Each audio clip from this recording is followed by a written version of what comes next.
परमार्थ करतो म्हणजे तरी नेमकं काय करतो?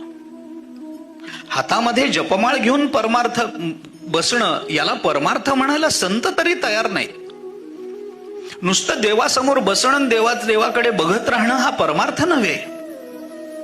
काहीतरी सद्ग्रंथ वाचणं हा परमार्थ नव्हे. अखंड नामस्मरण करणं हा परमार्थ नव्हे.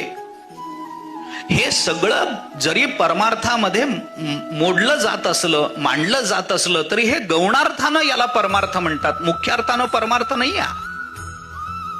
तीर्थयात्रा करणं, दानधर्म करणं हा परमार्थ नाही आहे. याला गौणार्थानं परमार्थ म्हणतात, मुख्यार्थानं नाही.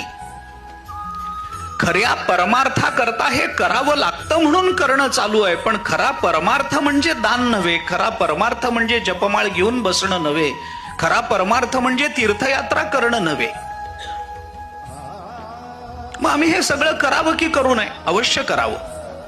का करावं? परमार्थाकरता करावं. मग हा परमार्थ नाही का? नाही. मग परमार्थ काय आहे? आमच्या दृष्टीने आम्ही जो परमार्थ करतो तो परमार्थ म्हणजे दुसरं तिसरं काही नसतं. परमार्थ म्हणजे परमात्मा प्राप्ती करता अनावश्यक असणाऱ्या दुर्गुणांना निवृत्त करणं आणि आवश्यक असणाऱ्या सद्गुणांना प्राप्त करून घेण्याचा प्रयत्न करणं याला परमार्थ असं म्हणतात.